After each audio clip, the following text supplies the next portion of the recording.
How's everybody doing? This is a FuckYesFoxMusic production along with Filter Effect, and we're here hanging out with Patrick Cortez behind Animalweapon. How you doing, man? I'm good, man. Doing all right? See you as always. So you finally got your music out there after all this time, man. How's it feel? Yeah, it feels pretty awesome. Like a lot of effort into it? Maybe too much effort. I think maybe too much effort. Maybe not enough effort. I don't know. Still figuring that one out. When you were originally writing the album, what were your initial feelings about it, when you first started, when you first getting into it? When I was first getting into it, it just kind of started as I wanted to do. It kind of started as a side project, as I was still doing indie singer-songwriter kind of stuff, and playing gigs with just my acoustic guitar, and that's it, just that, and of course all the other stuff, I would write stuff that I could build up around that, but that I could to be a full have a full band in the studio kind of stuff, but still be able to strip down for a live solo acoustic, like a live show. But I was I want to just do something different and just try making doing electronic stuff, and I don't know, I guess I had too much fun with it, and that just it wound up becoming the only thing I'm focused on. So that became your overall drive and actually yeah, so now it's my old singer-songwriter stuff, and it's that's the side project now, because I've done way more under that name, I guess. Yeah, under the Animalweapon gig and stuff like that. And yeah. It seems like you put a lot more time and effort into that. Once your passion is there, you just took it and ran with it. Yeah, I mean that, and I guess I've learned a lot more about everything production. My songwriting, I think, has gotten better and stuff since I've started this stuff. So I'm a lot happier with it than I was with my. You definitely seem a lot happier with it, especially when you're playing your live shows. In case anybody's ever actually caught the live shows before, he actually looks like he's having a good time up there. I have fun, yeah. The lyricism on the album overall seems to be quite abstract and almost cryptic, but it still leaves a picture to the imagination. Would you mind explaining that particular writing process?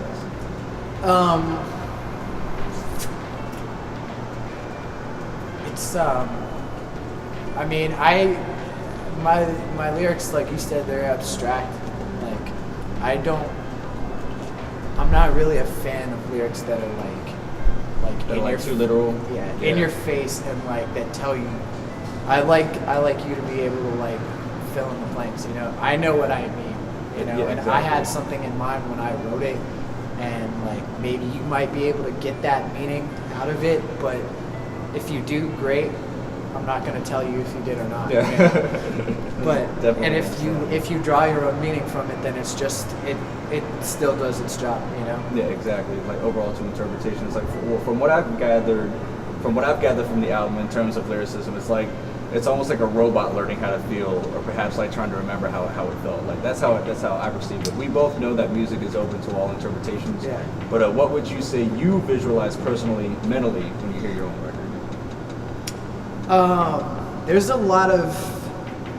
The one thing I guess I will say is that I have a lot of a lot of my songs have kind of an escapist kind of theme, yeah. recurring theme, and in a lot of stuff that I've read, even when I was doing the singer-songwriter band, I guess Yeah. I'd had a lot of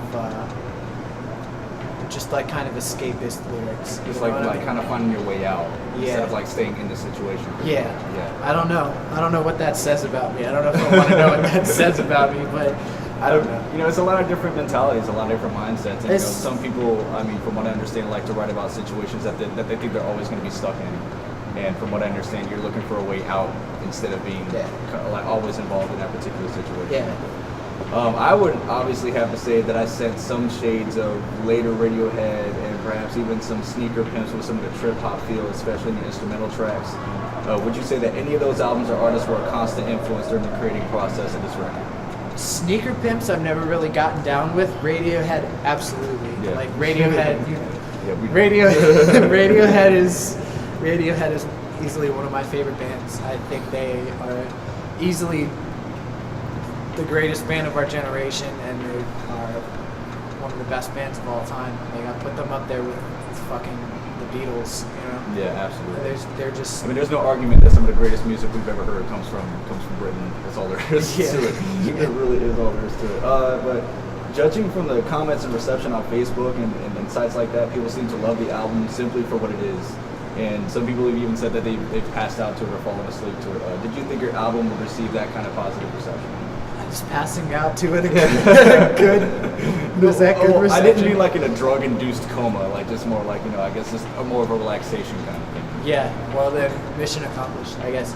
I mean, I listen to, it bothers me these days that like electronica has gotten so big these days, but it's like, it's not, it's all just like, it's dubstep and like rave shit, you know? Yeah. It's all like electro house or dubstep, you know? And it's like creeping in the top 40 now. You have fucking Flow Rida like using, having dubstep breakdowns. Dubstep breakdowns. That's cool and stuff, and I still like dubstep, but I'm starting to get over it, and there's still so many other kinds of electronic music. I feel like that people most people just don't really.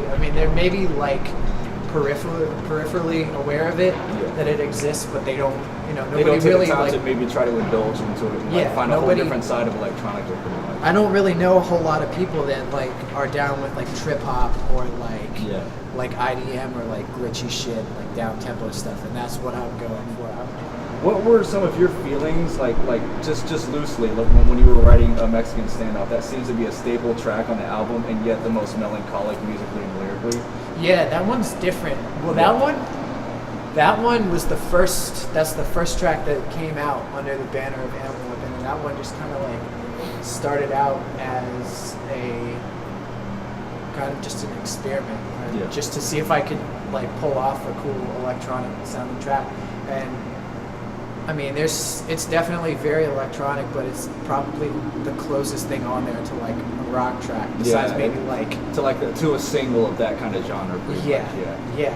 I don't know. I was just kind of seeing what I could do, and that's I think that song is definitely the closest to my older kind of vibe, I guess. That's kind of the past remnants of stuff that you used to do, mixed in with the things that you're getting into. I feel I guess now that I think about it, I've never really thought about it before, but I guess you can kind of see a little bit of bleed through between that and what I used to do. That's a very transitional thing, because it was the first thing I was doing. It was kind of like Radiohead with OK Computer going into K to A. Yeah, exactly. Exactly what it was. If you could fuck to one of your own songs, which one would it be? Oh, Jesus. If you could lay it down to one of your own tracks. You have to make sure it's not too sad. I can't. I don't think I can do that. I should tell you that, I should say that you can't choose an instrumental because that's cheap. Oh, that's no. too cheap. Yeah, you have to go through the awkwardness of hearing your own voice while you're laying it down. I can't stand to hear my own voice just in.